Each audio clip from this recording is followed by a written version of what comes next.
Hello there. Happy Saturday night. It is Saturday, June the 15th, 2024. I hope you're having a great night tonight. Hope you're having a great weekend so far. It is Father's Day weekend here in the United States of America.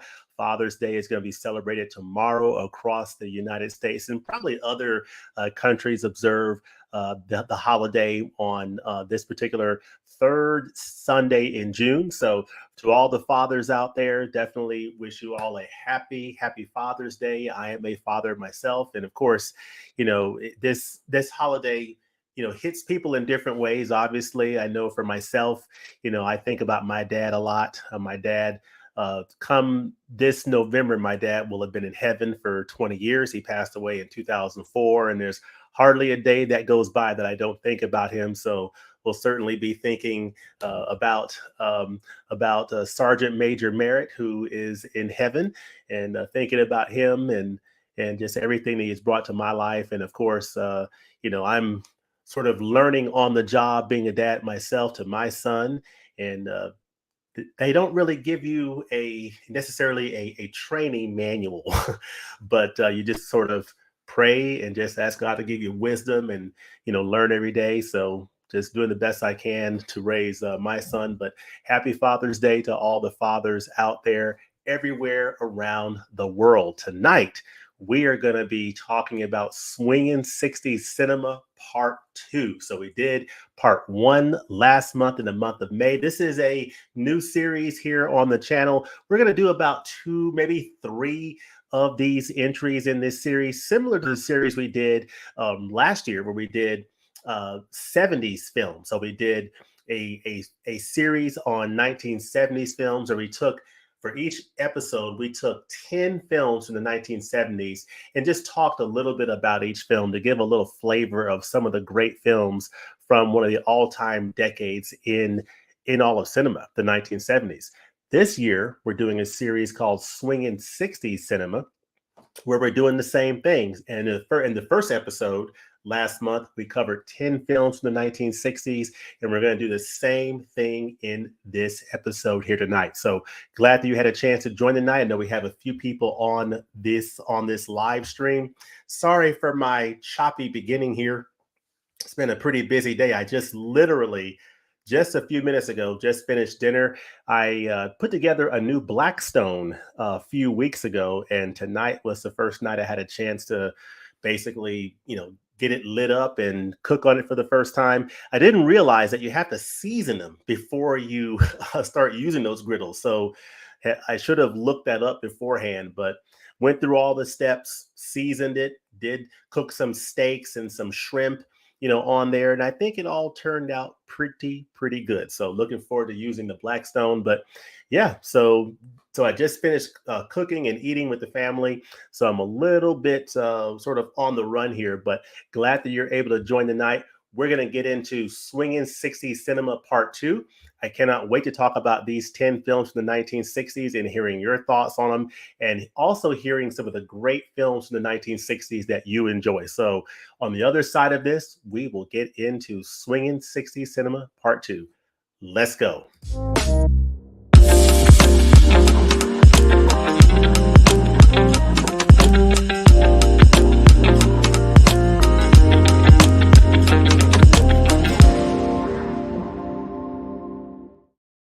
Part 2, we've got 10 more films that we're going to go through tonight. I have most of these films on physical media, and I have them right here that I'll go through. There's one that I have somewhere that I don't know where my copy of it is, but I do have it in my collection. So I think I've got about 6 or 7 of the titles that I'm going to cover tonight in my collection. But let me see who is out there in this stream here tonight, and let's talk to the people. Of course, Adrian James. Now, Adrian, it must be about 2 or 3 o'clock in the morning across the pond. So definitely happy that you joined tonight. Hope you're doing well, Adrian, as always. He joins so many streams, so definitely appreciate you as always.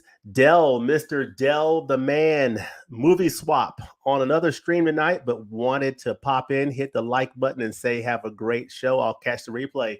thank you, Mr. Dell. I do appreciate you, and definitely look forward to catching that stream that you are on wherever you are tonight. So definitely always glad to see you. Internet user says hello from a park. Oh, what park are you at? Their internet user. Are you at a Disney park, amusement park, or just a local park? Adrian says hello to everyone. Quietly says good evening, James. Good evening, quietly. Quietly, good evening. And then Archie says, hey, James, happy Father's Day. Thank you. Happy Father's Day to you as well.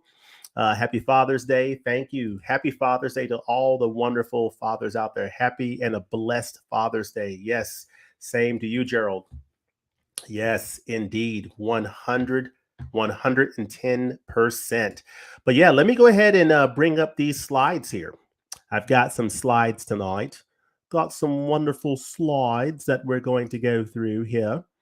I hope these are the right slides. Oh, good. Excellent. Just want to make sure I have the right slides here. But yeah, we're talking about swinging 60s cinema. 60s, this channel, 20th and 21st Movies, we like to cover all things cinema. So I love watching the films that are coming out today. So there's some films that are coming out in the theaters that's coming out that I'm really excited about, like A Quiet Place Day One. Really looking forward to that. I'm looking forward to Maxine, seeing that in the theaters. And I'm also looking forward to seeing the M. Night Shyamalan film Trap. Those are the three films that I am looking forward to seeing in the theaters this year the most, in addition to Dune Part 2, which came out earlier this year. So those are the four films that for me were at the top of my list coming into this year. So I love watching films that are current day, but I also like watching a lot of the films from previous decades, like going back to the 1970s, where we did 70s Film Frenzy last year. And this year we're doing swinging 60s cinema. So just reaching back to those previous decades, learning about the culture and what was going on in the world, learning the zeitgeist of what was happening during this period in our history. And I love the fact that cinema is such a great lens to be able to see what life was like in a period in time, in a period in history, and just to sort of capture that a little bit. I wasn't around in the 1960s, but when I watch films from this era, I kind of feel like I'm transported to that time and that era. And that's part of the charm of watching some of these old movies. So in the case of the 1960s, of course, the 60s was a decade of revolution. There was a lot going on in the 1960s. It was a smoking hot decade. And you had a lot of things going on culturally with a cultural revolution. Of course, here in the United States, there was a great debate around our involvement in this conflict in Southeast Asia, the Vietnam War. So that was raging.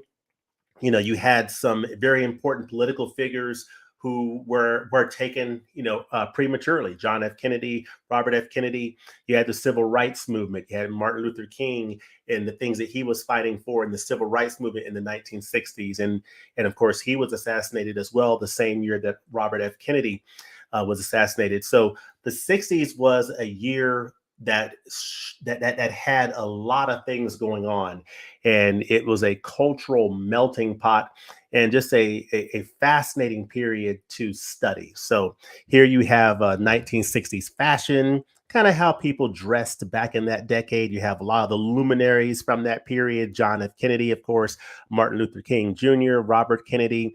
You, of course, at the end of so you had the beginning of the 1960s with JFK saying, we're going to set a goal to put a man on the moon before the end of this decade. He didn't live to see it, but in 1969, in July, you had the moon landing in July of 1969 when Neil Armstrong set foot on that celestial body out there about 250,000 miles away from us, and said, hey, one small step for man, one giant leap for mankind. That happened in 1969. And so you had a lot of incredible things going on in the 1960s, some great music and some awesome movies. And we're going to talk about some of those movies tonight, starting with this very first movie right here, The Hustler from 1961, which is a very fascinating film. So this is the first film we're going to talk about here in Swingin' 60s Cinema Part 2, The Hustler, starring Paul Newman here. And of course, this film Oops, excuse me. This film here, I gave you a little sneak peek at the second film, but this film here, of course, had a sequel decades later, about 25 years later, called The Color of Money, that starred Paul Newman and older Eddie Felson, um, you know, teaming up with Tom Cruise in The Color of Money. And of course, that was the film where Paul Newman won his only Oscar, which is very, very interesting. But of course, you had, um, The Hustler from 1961. The director was Robert Rossen. Of course, you starred Paul Newman as Fast Eddie Felson. You had Jackie Gleason, who played Minnesota Fats, Piper Laurie, who would appear, I think, about 15 years later in a notable film from Brian De Palma, starring Sissy Spacek and John Travolta and Nancy Allen, called Carrie, which is one of the greatest horror films of all time. That, of course, Brian De Palma, and of course Piper Laurie. What an incredible performance in that film! And of course, in this film here, The Hustler in 1961, she played Sarah Packard, and George C. Scott played Burt Gordon. So, of course, here Fast Eddie Felson is a very talented but an arrogant pool hustler. In this particular film, he faces some personal and professional challenges, and of course, he experiences a transformation from a brash, overconfident player to a more self-aware individual, shaped by his relationships and his personal losses. So, of course, the film explores themes of ambition, integrity, personal redemption, and the high cost of pursuing greatness. And of course, a little known fact here is that Jackie Gleason, of course, played Minnesota Fats in this film, was an accomplished and very accomplished pool player himself, and he performed many of his own shots. So, of course, this film has great cultural significance. It's a seminal sports drama film that really elevated the genre, and it solidified Paul Newman's place and status as a leading actor and influenced many films that came after it. So this is, of course, The Hustler from 1961. So let's go take a look at the IMDb page for The Hustler real quickly, if I may. Let's just take a look at it. Put it in here. If I can spell it right. The Hustler, 1961, Paul Newman, Jackie Gleason. Let's play a little bit of the trailer.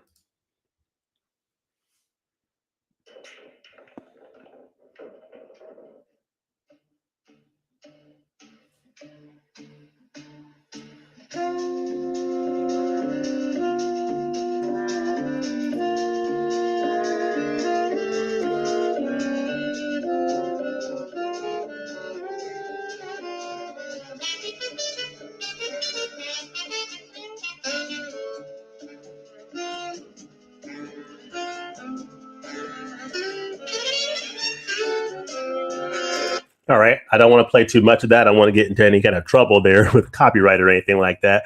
But it's basically an up-and-coming pool player plays a longtime champion in a single high-stakes match. Director Robert Rossen. Of course, here you'll see the top cast. You have Paul Newman playing Eddie Felson, Jackie Gleason playing Minnesota Fats, Piper Laurie plays Sarah Packard, George C. Scott played Burt Gordon. So just tremendous actors in this particular film. You had Jake LaMotta, who played the bartender. I believe Jake LaMotta was a boxer, I think, right? Was he? But yeah, so just some fantastic luminaries who, of course, played in this amazing film here. Of course, you have Paul Newman and Piper Laurie in The Hustler here. Picture of them. Black and white photo of them. Jackie Gleason. He was in The Honeymooners. So yeah, that's a little bit of The Hustler starring Paul Newman, Jackie Gleason, Piper Laurie. So yeah, let me know in the comment section what you think about The Hustler from 1961. Is it one of your favorite films? Do you consider it a great pairing to watch The Hustler and then go into watching The Color of Money? How do you feel about how those two films fit together and how Fast Eddie Felson's character carries over into the sequel in 1986? Let me know all that in the comments section below. And do you think, let me ask this question here as well. Paul Newman won his Oscar in The Color of Money, I think.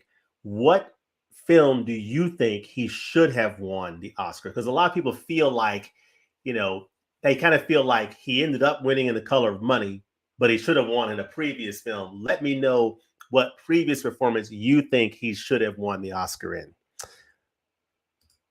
All right, the next film here is in Swinging 60 Cinema Part 2 is Breakfast at Tiffany's, starring Audrey Hepburn. And this is an all-time classic film right here, without any doubt. This is, of course, directed by director Blake Edwards. It stars, of course, Audrey Hepburn as Holly Golightly and George Peppard as Paul Varjak. And this is a very fascinating film here, very colorful, colorful slide that I am presenting here, which I hope is suiting, for this particular film. But basically, you had Audrey Hepburn playing in an all-time classic role here. She's playing Holly Golightly. She is a charming socialite with a mysterious past, and she seeks stability and genuine connections. Paul Varjak, who was played by George Peppard, is a struggling writer who falls for Holly and helps her confront her fears and her vulnerabilities in this film. And it deals with loneliness, the search for identity, and the facade of high society. And I think a lot of us can kind of relate to the facade of high society based on what we see today, as amplified often in things like social media. Of course, a little known fact is that the iconic black dress worn by Audrey Hepburn in this film was designed by Hubert de Givenchy and became a fashion staple. And of course, Breakfast at Tiffany's is a cultural touchstone of the film, and it's very notable for Hepburn's iconic performance. And it basically significantly impacted fashion, film, and pop culture. And it showcased Blake Edwards' adeptness at blending romantic comedy with deeper emotional undertones. So very, very fascinating film indeed is Breakfast at Tiffany's. I believe that this film has a 4K release. I have not picked that up yet. Let me know in the comments if that's true that it has a 4K release. I have not picked it up yet, but let me know in the comments what you think about this film. Speaking of the comments, let us go back to the comments here and see what you all are saying. All right, internet user says, I'm near a playground about an hour and a half from where I live. Family gathering. Awesome. Awesome. Well, I hope you are enjoying that gathering, internet user. It's good to get with the family. Always a good thing. I am an avid Quiet Place fan. Oh, me too. Me too. I mean, I am very excited about day one. I'm really looking forward to seeing seeing Quiet Place day one. I think it's going to be really good. You have Lupita Nyong'o in there, and I mean, I've seen the trailer, and it's really, I love the way this series, A Quiet Place, was set up, where you get to see the family in the first film, and it's around day 472, I think. So it's been over a year since the aliens first arrived, and you're sort of dropped into this world where you're just getting acclimated to what's going on in this world, but you don't really know how it happened. Then in the second film, you get a little bit more information on what went down, and now we're going to get even more information on day one through the eyes of different characters than the family of Emily Blunt and John Krasinski. So I'm really looking forward to seeing it. Cannot wait.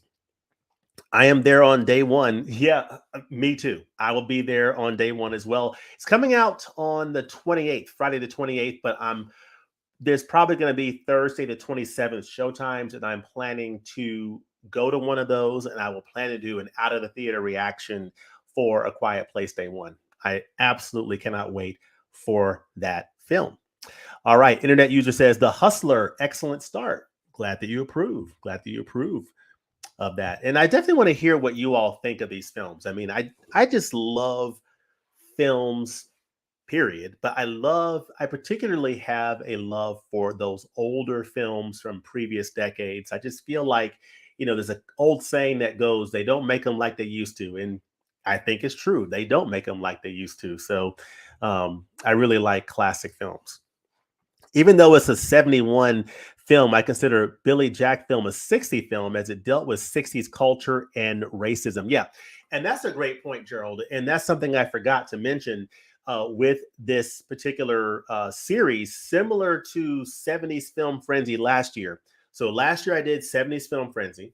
And one of the stipulations that I made was it has to be films from the 1970s. So films that came out in the 1970s, but that are about life in the 70s. So there are a number of notable films that came out in the 1970s that won't qualify for that.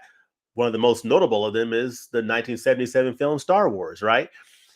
So that doesn't really qualify for my series because even though it came out in 1977, it's a science fiction film that's based upon events a long, long time ago. So it's not even talking about life here on Earth in the 1970s. It's talking about something far, far away, a long, long time ago. So that didn't qualify.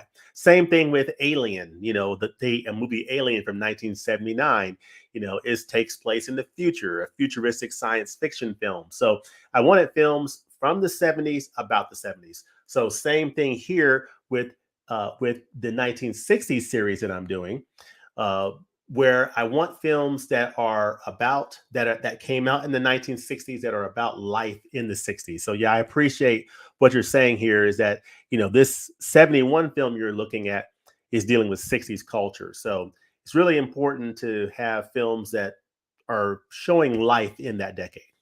So The Hustler is amazing, definitely overdue for a 4K release. Cool. Who knows? Pretty soon, I'm sure at some point, hopefully it will. Good start, The Hustler. Gerald approves of The Hustler as well. Minnesota Fats, amazing name. Yes, Jackie Gleason's character. HUD is another 60s era Paul Newman film that I recommend. Okay, thank you. Thank you for that recommendation. Jake LaMotta was a boxer. He's who the movie Raging Bull was based off of. Yeah, see, and that's the other thing that I love about cinema is all the connections, right? Like right there, Jake LaMotta, he was the basis for the character that Robert De Niro played in, the Martin Scorsese film Raging Bull, which has a 4K release in the Criterion Collection, which if you do not have, that is a recommendation for the sale that will start in just a few weeks. Fingers crossed at Barnes and Noble. So Raging Bull is a great addition on 4K to pick up. Jackie's favorite role for me was in Smokey and the Bandit as Buford T. Justice. He ad-libbed many of his lines. Wow, cool stuff. Yes, Breakfast at Tiffany's is stellar. Audrey is so good. Yes. Another classic, Audrey Hepburn, such a great actress with flexibility. Indeed. Moon River is so associated with Audrey Hepburn. I have not seen Moon River, but I'll have to check it out. I'm not aware of a 4K for Breakfast at Tiffany's, but My Fair Lady is available, and Audrey is lovely.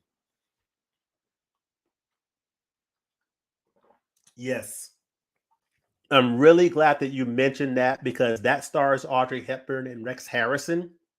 And I believe it won multiple Academy Awards. And I will just tell you, if you all do not, whoever does not have My Fair Lady, if you like Audrey Hepburn, if you like classic films, if you like films from the 1960s, and you want a catalog film that has been beautifully restored on a 4K release, I would tell you right now, My Fair Lady is one of the most beautiful catalog releases on 4K you will ever see. It looks absolutely amazing. I think it was scanned in 6K resolution and then down scale to put on a 4K disc. It looks so good. It is absolutely stunning how beautiful that 4K disc looks of that catalog film. It is an absolutely beautiful film on 4K. One of my favorite releases from a couple of years ago, and one of the best 4Ks of a catalog release I've seen in a long time. So highly recommend that. Loverly Even, okay, says Mozart's Ghost. I haven't seen Breakfast at Tiffany's. I've only heard the song by Deep Blue Something So Catchy. Okay. They filmed A Quiet Place 2 about 45 minutes from where I live in Akron, Ohio, outside Buffalo, New York. Cool. Cool. Yeah. Yeah. I'm looking forward to A Quiet Place day one for sure. I have a ticket for a free screening of A Quiet Place day one. Archie, you're making me jealous. You are making me jealous, dude. In the Heat of the Night is one of my favorites. It's from 1967. Yep, that's a good one. And I actually covered that one. That was one of the entries for Swinging 60 Cinema Part 1 that I did last month in May. Yep. Breakfast at Tiffany's just has a Blu-ray for now. Okay, thank you for that clarification. Thank you. Moon River is the theme song of Breakfast at Tiffany's by Henry Mancini. Yes. All right. So good stuff so far. Hope y'all are enjoying this so far. I mean, I really love talking about films from this period. And this is a film that I'm about to bring up here now that is near and dear to my heart. This is probably my favorite film from this director, who is one of the greatest directors of all time. This is a director that I am hoping that Criterion will put out a 4K box set of some of his great films in the collection. But this is my favorite, probably my favorite film from Akira Kurosawa, and it is the 1963 film High and Low. This film stars Toshiro Mifune, and this is a fantastic film. Now, it's been a few years since I've seen it, but man, this is a really good film. In this film, Toshiro Mifune plays King Gondo. He plays a shoe company executive. So he's basically a shoe salesman and executive, and he's dealing with the kidnapping of his of one of his dear relatives.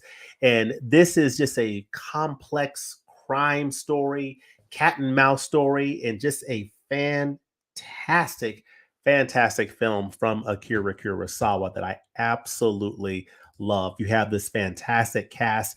You have Toshiro Mifune, who plays King Gondo. You have Tatsuya Nakadai, who plays Chief Detective Tokura. And this same actor, who I believe is still alive today, he played in the 10-hour epic. Oh gosh, oh my goodness. I am The Human Condition. The Human Condition. Yes, he played in The Human Condition and was just absolutely brilliant in those films, which I highly recommend from the Criterion Collection. If you're up for a 10-hour watch of an amazing set of films, The Human Condition would be a great, great set to pick up. But yeah, basically, you have King Gondo. He's a wealthy businessman whose moral integrity is tested when his chauffeur's son is kidnapped instead of his own. He faces a dilemma between saving the boy and his financial ambitions. And Detective Takura is determined to solve the case, showcasing relentless dedication to justice. So this film deals with themes of morality, social inequality, and the human condition. Of course, Tatsuya Nakadai would star in The Human Condition. Those films, I think after, or I think those films might have come out before High and Low, probably, but I'll have to double check that. But yeah, a little known fact is that this film is based on the novel King's Ransom by Ed McBain, and it showcased Kurosawa's skill in adapting Western literature to Japanese cinema. So High and Low is a fascinating work from Kurosawa. Of course, he's done some wonderful, samurai films like Seven Samurai, Rashomon, and all the different samurai films. This was a little bit different type of a film in that it was a film set in modern day. Of course, this is in the 1960s, but in modern day. And so you see Toshiro Mifune in more of a modern day type character. And I just absolutely love this film. It's a fantastic movie. And I really would love to see this get a 4K release at some point. So yeah, so that is my favorite film from Akira Kurosawa. Excuse me while I sneeze.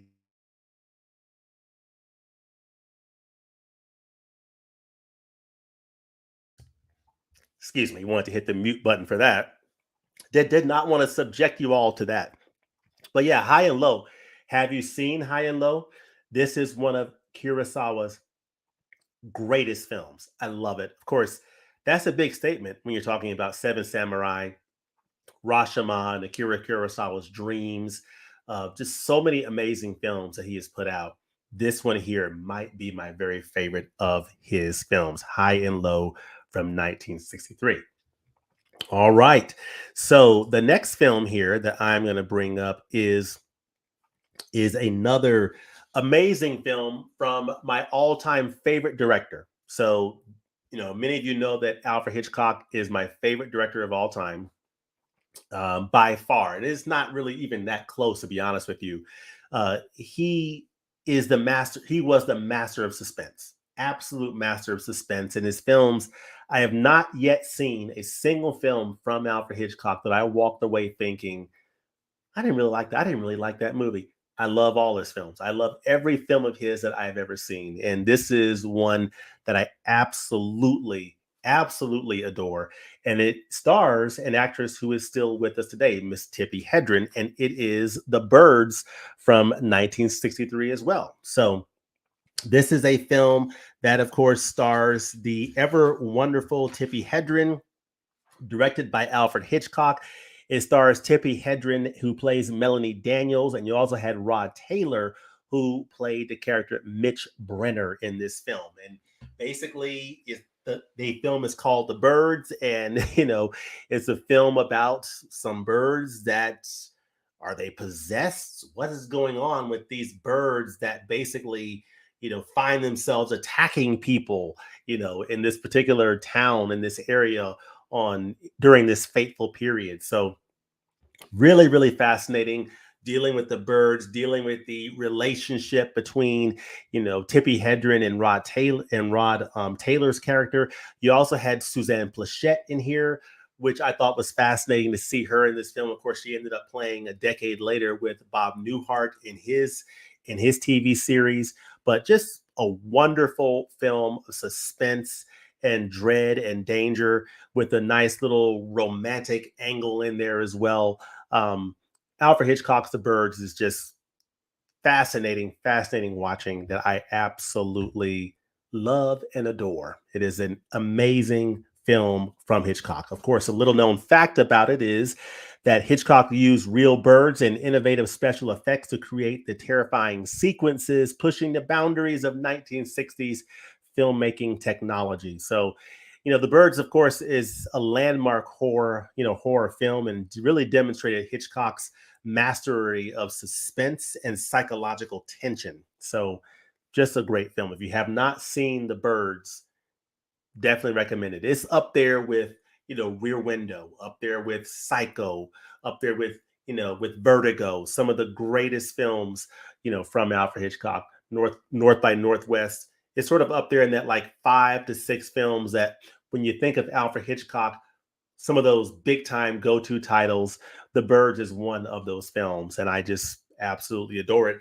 It appears, of course, in this 4K set here that you see right here, that I just love. This first 4K set of Alfred Hitchcock's films, with Rear Window, Vertigo, Psycho, and The Birds, is a phenomenal set. If you don't have this set, this is definitely one to pick up for sure. Of course, you see Rear Window, Vertigo. Vertigo and Psycho are my two favorite films from Alfred Hitchcock. Vertigo and Psycho. But The Birds and Rear Window are not far behind. I'd probably put Rear Window ahead of The Birds, but yeah. And of course, Notorious is up there for me as well. Rebecca is up there for me as well. The Man Who Knew Too Much, the original one's up there for me as well. So it's hard. It's so many great films. It's hard to keep track of it, but The Birds is definitely one of his absolute stand out films of all time, starring Tippi Hedren, Rod Taylor.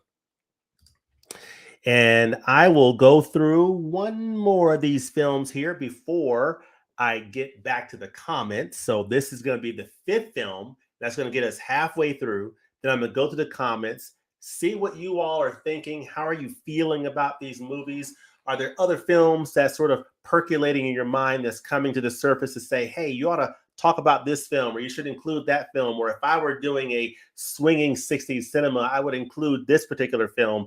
I want to hear all of that in the comments section. This is a film that I want to talk about because this is from one of the great directors from the African continent. This is actually the father of African cinema, Osman Sembène, who gave us an amazing film in 1966 that starred Miss Mbissine Therese Diop. And it is a film that I think everyone should see because it deals with the impact of colonialism. It deals with so many incredible themes and really touches on the humanity of this character, of this woman that she is portraying in this film. This is a film that is incredibly culturally significant. It is called Black Girl. It is from 1966 from Senegalese director Osman Sembène. Of course, you had Mbissine Therese Diop, who played Douana. You see her here. She is a woman from Senegal who goes to France for work in search of a better life. She's looking to, find work, make, a better living for herself, and just trying to find a better life. She ends up finding herself in the midst of racism and exploitation, and which is, unfortunate and sad. And her journey from hope to despair really highlights her struggle for dignity and self-worth. And of course, the film addresses themes of post-colonial identity, racial discrimination, and the clash of cultures. A little known fact about this film is that Black Girl is considered the first sub-Saharan African film to gain international recognition, marking a significant achievement in world cinema. So this is the Criterion Collection edition of Black Girl right here. Just see here. It is spine number 852 in the Criterion Collection. Great edition. I'll read the back of the case. Says Osman Sembène was one of the greatest and most groundbreaking filmmakers who ever lived, as well as the most renowned African director of the 20th century. And yet his name still deserves to be better known in the rest of the world. That's very true. There's actually a Osman Sembène set that has either recently come out from Criterion or is coming out soon. But this is one of the films in the Criterion collection, along with Mandabi, that's from Osman Sembène.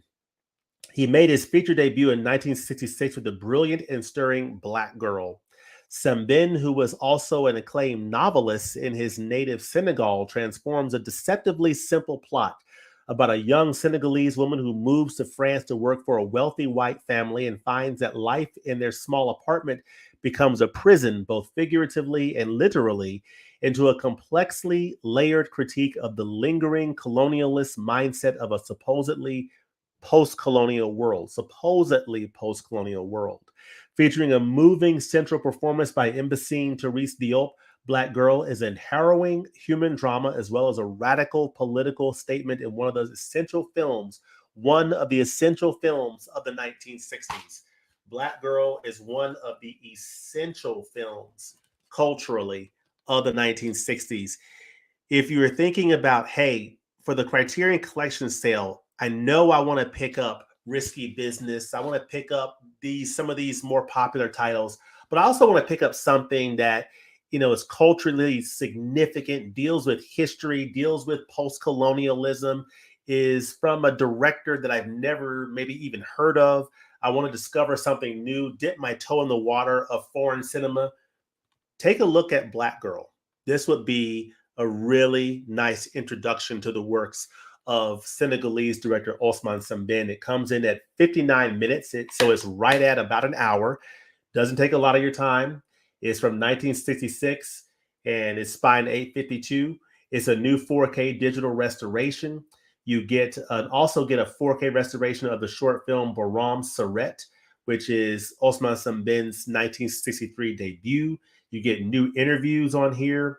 And this is just a nice little addition. That's a nice little introduction to Osman Sambin's work. So definitely would recommend that you consider Black Girl. So again, let's add to the stage here. Of course, this is Embassine Therese Diop. This is a mask that is very notable at a certain part of the film. This is the apartment that her character was in, that she was working in. But yeah, this film, I don't want to spoil this film, but I'll just say that this is a human story that is worth seeing and seeing, her character and how her character progresses through this story and kind of where things end up. It definitely will leave you with a lot to think about and to consider. So that is Black Girl from Osman Sambin. Let me go back to the comments here to see what you all are saying. All right. So Archie says, James, search for free screenings in your area. Put your city in Google Maps. You'll be surprised. I saw Bad Boys, Planet of the Apes, and Inside Out Part 2 free. Archie, I will have to do that. Thank you for that tip. Mozart's Ghost. I am embarrassed to admit I haven't seen a Kurosawa film yet. That has to change. Oh, there's so many opportunities for you. And with the Criterion sale coming up, a lot of good opportunities. High and Low is a good one. I'll tell you what, Rashomon is a really good movie. Really good film. Seven Samurai, so many different options that you could go with. You really can't go wrong wherever you start. Let's see what we have here. High and Low is like two separate films combined. Yeah, there's a lot going on in this movie. It comes in at 143 minutes. So it's about 2 hours and 23 minutes long. It's got some nice length to it, a lot going on, very deep, richly layered story. And I just love it. I have not seen it in a few years, so I really need to revisit it. But just a great movie. Speaking of Kurosawa on 4K, it looks like Criterion is releasing the 4K of Seven Samurai at some point in the future. I do believe that that's the case. Right now, Seven Samurai is getting ready for the 4K restoration, is getting ready for a theatrical release somewhere, I guess in some limited areas this summer. So I would have to believe that we should expect to see a 4K release of Seven Samurai from Criterion at some point, is my guess. Hopefully it'll come along with some other Kurosawa 4Ks, but we'll see. Gerald says, if High and Low is here, then Ozu's An Autumn Afternoon deserves its place here, even though Ozu was making similar family narrative films previously for years, both phenomenal pieces of cinematic art. Great consideration. We are overdue for a Kurosawa box set, says Archie, but I don't know what Criterion is waiting for. They would make a killing. Yeah, I mean, who knows? Who knows? November's coming, right? You never know. It would be great to see that for sure. Tippi and her beautiful eyelashes always batting her eyes. Yes, Tippi Hedren in The Birds is stunning. She is absolutely stunning. I mean, just fantastic. She is brilliant as an actress and stunningly beautiful in this movie. Rod Taylor, great performance. Suzanne Plachette, beautiful in this film. Everyone does an amazing performance. I really like Rod Taylor's mother, the actress who played his mother in this film. She did a great job. The Birds, I really think The Birds in some cases is a little bit underrated. It is a really, really good entry from Alfred Hitchcock that I absolutely love. Love it. Interesting poster. She's getting attacked by birds and Hitchcock is just standing there. Yeah. Come on, Hitch, do something. And don't just stand there. The Birds is a classic. I remember it scaring me as a child. Yeah. I would imagine, people at that time were probably terrified of that movie. It really can be a bit terrifying, quite frankly. RG Cinema, Criterion put out a box set of 20 of his films to celebrate Akira's 100th birthday. I have it. about 12 or so years ago. Yeah. Okay. Yep. I think we're looking for that 4K set though at some point. Love when the school kids are singing while Teppy is unaware that the birds are amassing behind her. Yeah. Yeah. Just a great exercise in suspense. North by Northwest and Strangers on a Train need 4Ks. 100% agree. Yeah. All of these, I'm always excited to see these Hitchcock box sets come out. I'm wondering if we're going to get a fourth entry in this series. I mean, keep them coming. Of course, this one I think has been the best so far. I mean, they came out swinging with this first one. I mean, they gave us Rear Window, Vertigo, Psycho, The Birds. I mean, it's kind of hard to top this. But I think the other sets are good as well and have given us some really, really great films from the master. That Hitchcock box set is amazing. I think Shadow of a Doubt is my all-time favorite. I think that's volume 2. I believe you're correct. Yes. And that is an absolutely amazing film from Hitchcock.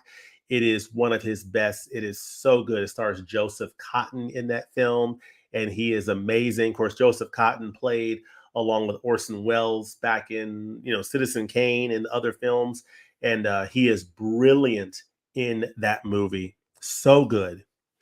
I have to get the Hitchcock set. I've just scratched the surface of his filmography. Yeah, I mean, just dive in, and just soak up his wonderful films. That there is Hitchcock. He started out in England. He was British. He is British, or was British, and he started out his film career in Britain, making films across the pond. And then around 1939, he made his way to the United States and made one of his first films in the U.S. Between, I guess, The Foreign Correspondent and Rebecca. Rebecca in 1940 won Best Picture, and it's his only film of his that won Best Picture. So that's kind of interesting. But he, of course, had a long time collaboration with David O. Selznick, and made some amazing films in the United States. So there are some great films that he made pre-U.S. Hitchcock, and then his films here in the U.S. Just a legendary career. And then, of course, he also had that wonderful TV series, Alfred Hitchcock Presents, which I really loved, which actually was my first exposure to Hitchcock before I even got into his feature films. So, yeah, I've been meaning to watch Black Girl on the Criterion Channel. So many movies, so little time. Tell me about it. Tell me about it. We all need a year to do nothing but watch movies. Yes. And you know what? Even that wouldn't be enough time, but that would be awesome. That would be awesome. Or even just a year to catch up on our backlog of unwatched films in our collections. Speaking of 4K releases, word is Repo Man is getting a 4K upgrade on the next Criterion announcements. I would absolutely applaud that. Speaking of the Criterion announcements, on Monday, I'm expecting them to come down on Monday.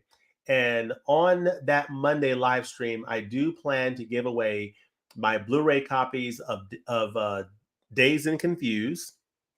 I think it's Dazed and Confused, right?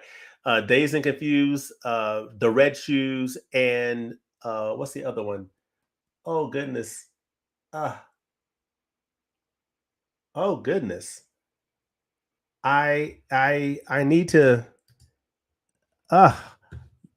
now I'm curious. Now I'm curious. Oh, Branded to Kill. Branded to Kill. Yes.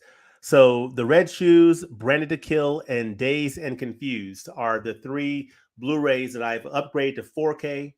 And I still have the Blu-ray copies, and I'm going to give away those Blu-ray copies in my Monday stream reacting to the September announcements from Criterion. If they announce Repo Man, I'll be very excited. And I would love to see how that's going to look on 4K. So that would be great news, Archie. Don't know where you're hearing that from, but that would be great news. I am hyped for Repo Man if it comes on 4K. Love the sounds and vibe. It's really unique. Yeah. And it's got some really funky packaging with that digipack and that art. So good. So good. So yeah, if they come out with a 4K of Repo Man and I pick that up, I'll probably give away my current Blu-ray copy. I dread the Criterion announcements because I have to resist upgrading to every 4K. Yeah, I know the feeling. I don't upgrade every 4K, but I don't upgrade every Criterion Blu-ray to 4K. It has to be certain ones that I make that decision for, but I would just suggest being selective. All right. So, love your comments so far. Keep them coming. We are going to get right back into our selections here. So we've gone through 5 so far. So far, we have talked about The Hustler from 1961, starring Paul Newman. We've talked about Breakfast at Tiffany's, the Blake Edwards film starring Audrey Hepburn and George Papard. We talked about High and Low, my favorite of Kurosawa's films, starring Toshiro Mifune and Tatsuya Nakadai. And we've talked about The Birds, which is from Alfred Hitchcock, my favorite all-time director, starring Tippi Hedren and Rod Taylor. Suzanne Pleshette also played a major role in that film. And we talked about the socially, culturally important film Black Girl from Ousmane Sembène, the father of African cinema, Senegalese director Ousmane Sembène. And we talked about the importance of that film. So those are the first 5 films of these 10 that we're going to talk about tonight. It's time to get into the second half of our selections here. And we're going to go to across the pond. And we're going to talk a little bit about this film called Georgie Girl from 1966. Drinking my spearmint tea, which has gotten a little bit cold here. But yeah, this is from director Silvio Narazzano. So this is another fascinating film. Of course, this stars Lynn Redgrave as Georgie. You have James Mason, who played James Leamington, and Alan Bates, who played Josh Jones. And of course, the characters, you have Georgie. She is a plain young woman who navigates relationships and societal expectations while seeking independence and self-fulfillment. Her transformation involves embracing her uniqueness and making unconventional choices. So this film explores themes of self-acceptance, gender roles, and of course, the quest for personal happiness. A little known fact about this movie is that the film's theme song, performed by the Seekers, became a hit and is still associated with the film. Georgie Girl, it captures the spirit of the swinging 60s and evolving social norms. Lynn Redgrave's performance brought a fresh perspective to female characters in cinema and challenged traditional portrayals of women. So very, very important to note about Georgie Girl. In fact, let us go to IMDb and let's look at a little bit about Georgie Girl. Georgie Girl.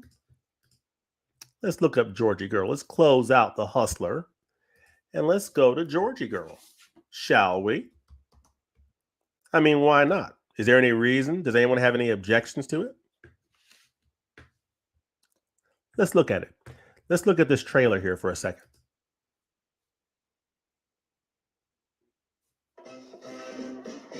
This is Georgie Girl. This is Georgie Girl.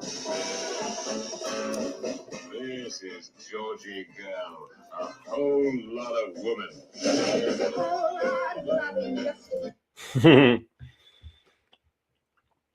So this is Silvia Narazzano.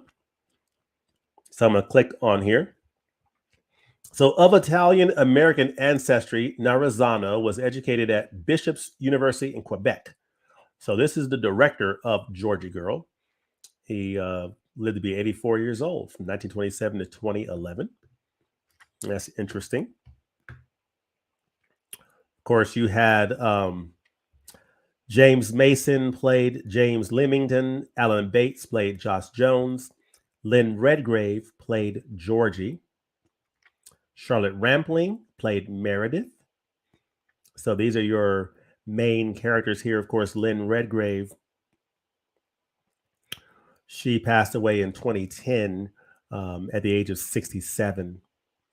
So Lynn Redgrave here was born in London, England, and she was one of the world's most famous acting.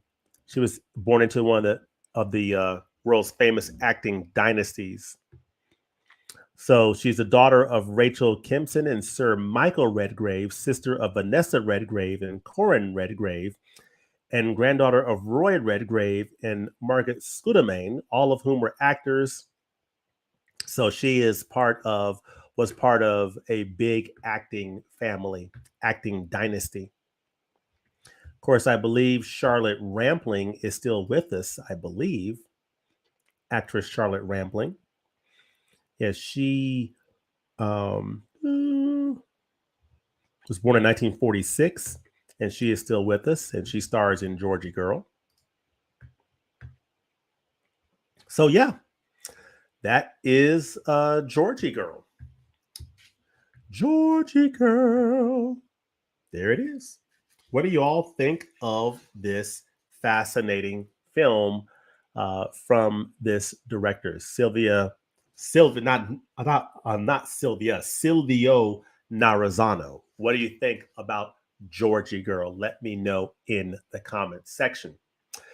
All right, this next film is a film that I find incredibly fascinating. I saw it a number of years ago and was blown away by it. It is quite a fascinating film. Of course, it stars Sharon Tate.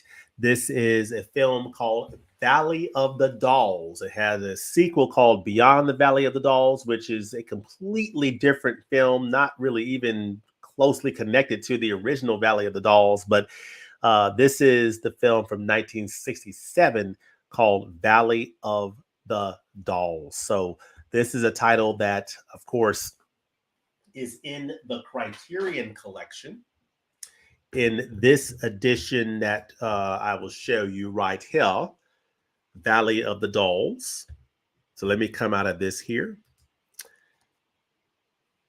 Yeah, this is directed by Mark Robson, based on the novel by Jacqueline Suzanne. So the Jacqueline Suzanne novel, Valley of the Dolls, 1967 film, 123 minutes. You crack open the case, you see the pills, which is a big part of this film, Valley of the Dolls. Very fascinating story. Cutthroat careerism, wild sex, and fierce female protagonists are all on offer in this adaptation of Jacqueline Suzanne's sensational and wildly popular novel. Patty Duke, Barbara Parkins, and Sharon Tate star as three friends attempting to navigate the glamorous, pressurized world of big-time show business. The Valley is not a place but a narcotized state of mind, and the dolls are the pills that rouse them in the morning and knock them out at night. Blending old-fashioned gloss with Madison Avenue grooviness, director Mark Robson's slick look at the early days of sexual liberation in an entertainment industry coming apart was a giant box office hit and has become an unforgettably campy time capsule of the 1960s. Right here, the 1960s, Valley of the Dolls, baby. This is a really good time capsule of the 1960s to watch. And I just simply highly recommend it. Check out this little stapled little booklet here. Very fascinating film indeed.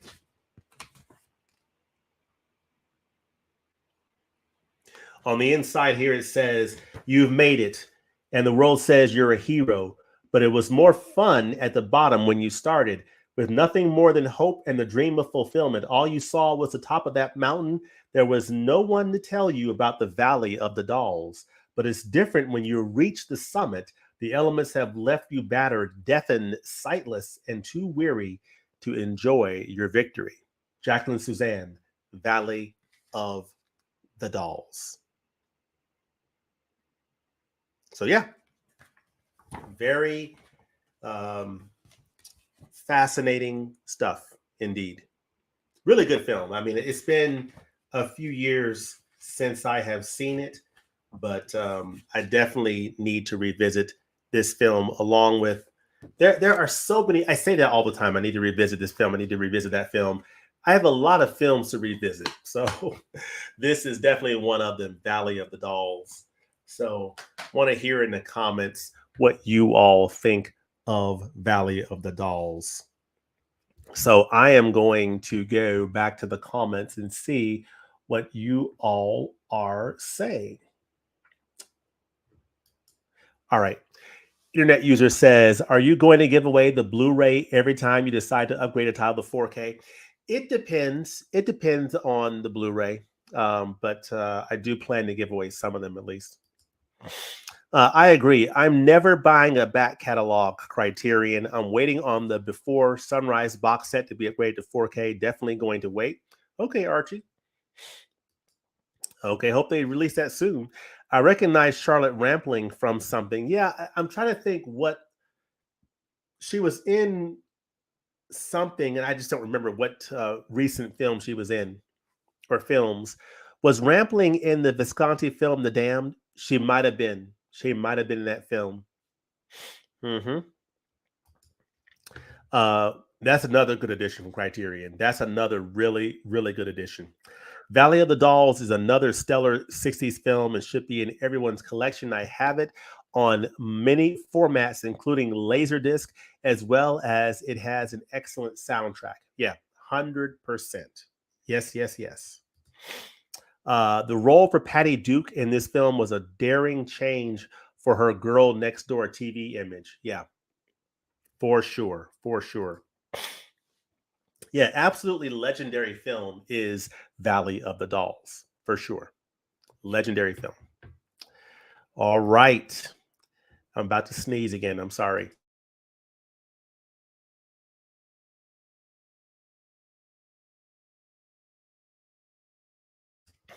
You know how it is when it takes a moment for it to sort of.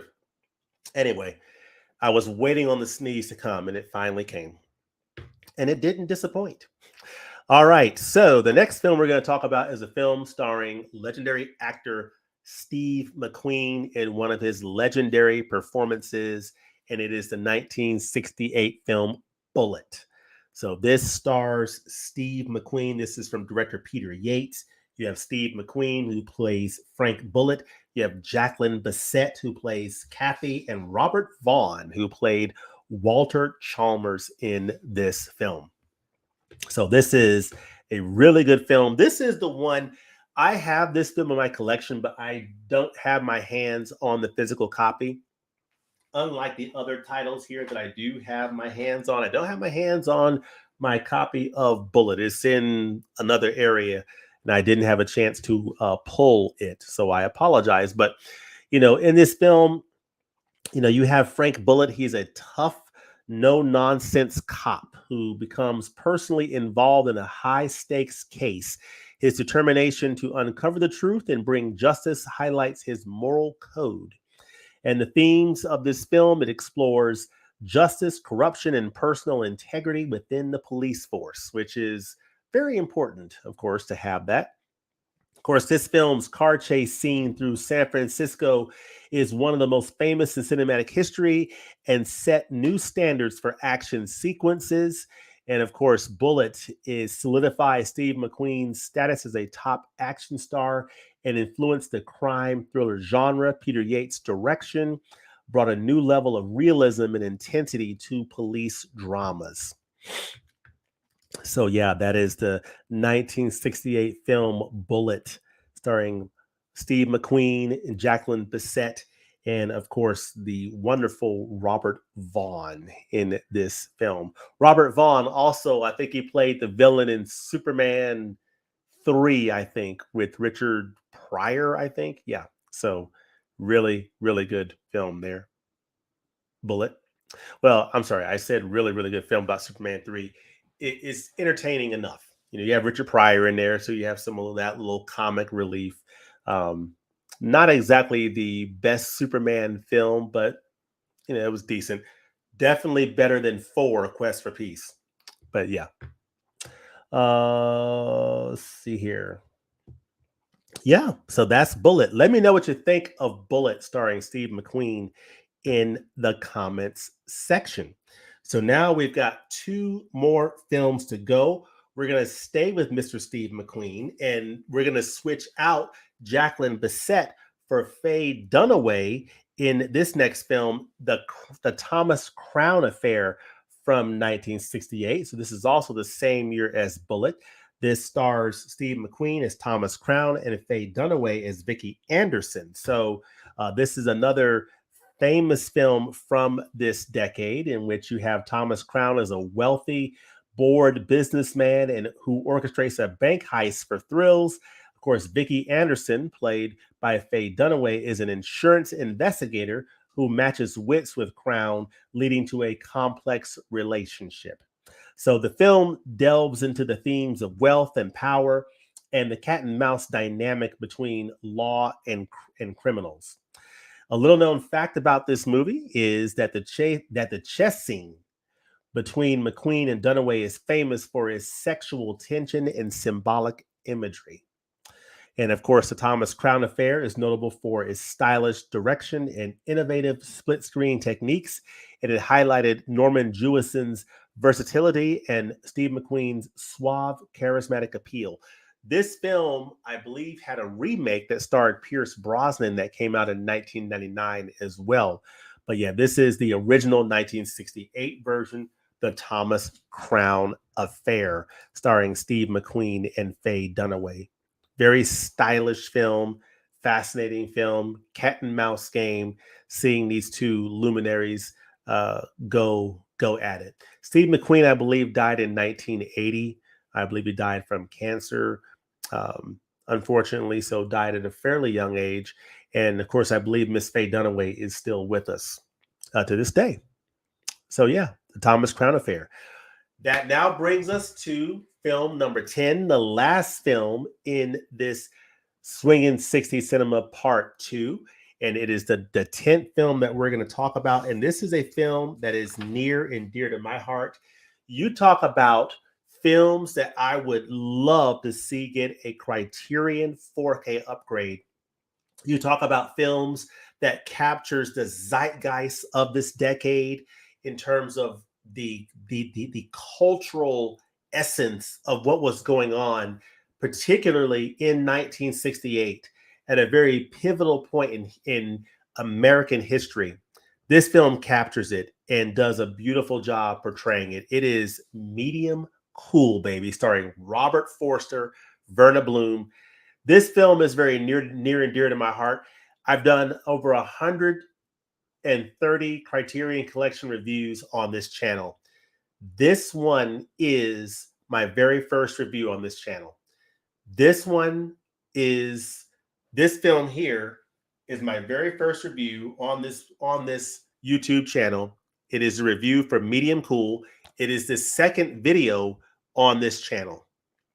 Came out in August of 2020, so almost 4 years ago.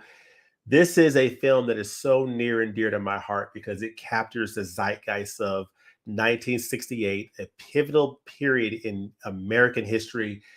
This country was on fire in 1968, folks. I mean, you had so much going on culturally, and this film starring Robert Forster and Verna Bloom captures it beautifully. It's from Haskell Wexler. The Whole World is Watching. The Whole World is Watching is 1968, and the whole world is watching. With the U.S. in social upheaval, famed cinematographer Haskell Wexler decided to make a film about what the hell was going on. Medium Cool, his debut feature, plunges us into the moment. With this mix of fictional storytelling and documentary technique, this depiction of the working world and romantic life of a television cameraman, Robert Forster, is a visceral cinematic snapshot of the era, climaxing with an extended sequence shot right in the middle of the riots surrounding the Democratic National Convention in Chicago. So this is the 1968 Democratic National Convention in Chicago. You had riots going on in Chicago. It was a very tumultuous time in our country. An inventive commentary on the pleasures and dangers of wielding a camera. Medium Cool is as prescient a political film as Hollywood has ever produced. This film deals with the political tension at the time, the social tension at the time, or what it meant to be, or what it means to be a member of the media, and some of the moral dilemmas that people deal with in that. And it is just phenomenal. Okay, the acting performance from Robert Forster in this film, terrific. Verna Bloom is really good. Uh, Verna Bloom's son in this movie was played by a child actor who has a very interesting story in and of itself that is worth diving into in the special features here. His name, is, oh goodness, what's the name of the young man? Um, oh, Harold Blankenship. Harold Blankenship, who plays Harold in the film, who plays the little boy in this movie. He has a very interesting story about how he was cast and what happened to him after this film. But Medium Cool, baby, the whole world is watching. The whole world is watching. So good. Such an incredible film. I would love for this film to get a 4K release from the Criterion Collection because I think it would look absolutely phenomenal. This was a new 4K digital transfer when this Blu-ray came out years ago. It's spine 658 in the Criterion Collection. This film comes in at 110 minutes, and it is absolutely one of my favorite additions from the Criterion Collection to this day, period, along with Blowout and Thief. It ranks up there as one of my top 5 favorite Criterion additions that I have in my collection. So I absolutely love Medium Cool, baby. So yeah, those are the 10 films that I have in this Swinging 60s Cinema Part 2. The Hustler from 1961 from director Robert Rawson, starring Paul Newman. You have Breakfast at Tiffany's from Blake Edwards, starring Audrey Hepburn and George Peppard. High and Low from Akira Kurosawa, starring Toshiro Mifune and Tatsuya Nakadai. You have The Birds, Alfred Hitchcock's classic film starring Tippi Hedren and Rod Taylor. You have Georgie Girl from Silvio Narazzano, starring Lynn Redgrave, James Mason, and Alan Bates. That continues on to Valley of the Dolls from Mark Robeson, starring Barbara Perkins, Patty Duke, and Sharon Tate. Bullitt from Peter Yates, starring Steve McQueen and Jacqueline Bisset and Robert Vaughn. The Thomas Crown Affair, also starring Steve McQueen and Faye Dunaway. And then, of course, Medium Cool from director Haskell Wexler, starring Robert Forster, Verna Bloom. In this film, Robert Forster plays John Casellas. He's a disillusioned news cameraman who becomes increasingly aware of the political and social turmoil around him. His journey is one of awakening and moral questioning. This film deals with themes of media ethics, political unrest, and the impact of social change on individuals. Of course, Medium Cool blends fiction and documentary with real footage of the 1968 Democratic National Convention protests. So really amazing film. A good blend of fictional elements and real things actually going on at that time that was explosive. A lot of social commentary. Let's see. Charlotte Rampling was in Dune Part 2 recently. Oh, okay. Yep. See, I love these connections. You know, you're going back to the 1960s all the way up to current day in Dune Part 2. I'm surprised Bullitt doesn't already have a 4K. Well, who knows? Maybe soon it will. I think Steve was a student of Bruce Lee at the time of filming this film, helped him prepare for the role. Cool. Good to know that. And then, yep, Brosnan and Rene Russo were in the remake. Yep. Awesome. Let's see. Peter Sellers was watching the Thomas Crown Affair and being there. Ah, yes. Being there. Okay, folks, another Criterion Collection recommendation for you. Being There. The Hal Ashby film starring Peter Sellers. Amazing film. If you have not seen it, pick it up. That's a really good one. Targets, also a really good film. Highly recommend Targets. Well, now I want to watch Medium Cool. Yeah, I love Medium Cool. Love it. It's near and dear to my heart, along with Blowout and Thief. If you said, look, James, you can only save 3 editions in your entire Criterion collection, which 3 would it be? It would be Blowout, Medium Cool, and Thief. Hands down. See, Thief 4K would sell like hotcakes, 100%. I would love Thief on 4K. I want Medium Cool on 4K. If I can get those two on 4K along with High and Low and Rashomon from Akira Kurosawa, I'm done. And then throw in No Country for Old Men. How about that? Releasing that on 4K from Criterion. So you can't recall part one, but Help deserves to be in any 60 films list, as well as filmmaker Jerry Lewis, the Nutty Professor. His films are mostly one note in characterization and blue collar film production. Okay, cool. All right, Island 007100. Hi, James. Hello, Island. Joined late but loving the discussion. Ford brought back the Bullitt Mustang in 2019. I wanted one, but it was a bit pricey. Okay, cool. Cool. Gungshi, Medium Cool is a new one for me. Thanks for the recommendation, James. Your passion for cinema is infectious. Yes. Oh my goodness, folks. There are not enough words I can say for how much I love this film. I love the music. I love the vibe. I love the aesthetic of this film. This film puts you in 1968, folks. You feel like it just transports you there. And the characters, wow. I don't want to spoil anything about this movie, but it really leaves you with something.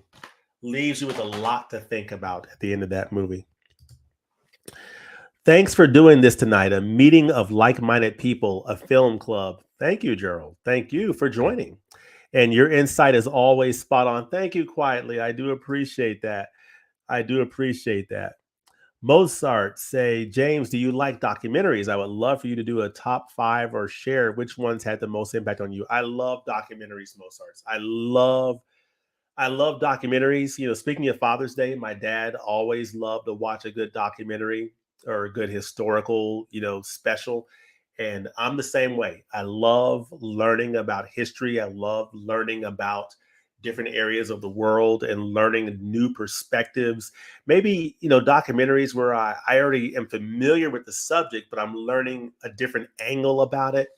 I'm just a voracious reader and learner, and I love to learn new things about history and things around the world. That's part of why I love cinema, is because it gives you a glimpse into different areas of the world, different, lifestyles, whether it's here in the United States or around the world, just how people are experiencing life in today's world, as well as I'm in the past. An example of that is the recent release that came out, Anatomy of a Fall, which is an excellent film, little long, but excellent, that gives you a glimpse into the French court system, which I had never really seen much about that, but it's an interesting, view to see that and to sort of see the judicial system through the lens of the French system. So thought that was interesting. And also seeing how they were able to weave in, this is a French movie from a French director, and they're able to bring in an American rapper, 50 Cent, one of his songs, into the film that played a very important part in the narrative of the film, a 50 Cent song. So that's the beautiful thing about cinema, is that it's blending different genres and piecing things together that you would never think would be related remotely. 50 Cent in a French film? What? Anatomy of a Fall. See, Hoop Dreams is probably my favorite so far. That's a really good one. Excellent one. Hoop Dreams is a great documentary. But yeah, so folks, those are the 10 films in this part 2. If you haven't caught part 1 in Swinging 60s Cinema, definitely check that out, as well as this part here. And let me know, what films would you include in a 60s segment like this? What are some films from the 1960s that you would include, and what are some of your favorite films from this amazing decade in cinema? Let me know that in the comments section. Let me see if there's any last comments. I don't believe there are, but I really do appreciate you all joining tonight. And if you're catching this on a replay, hope that you enjoy it.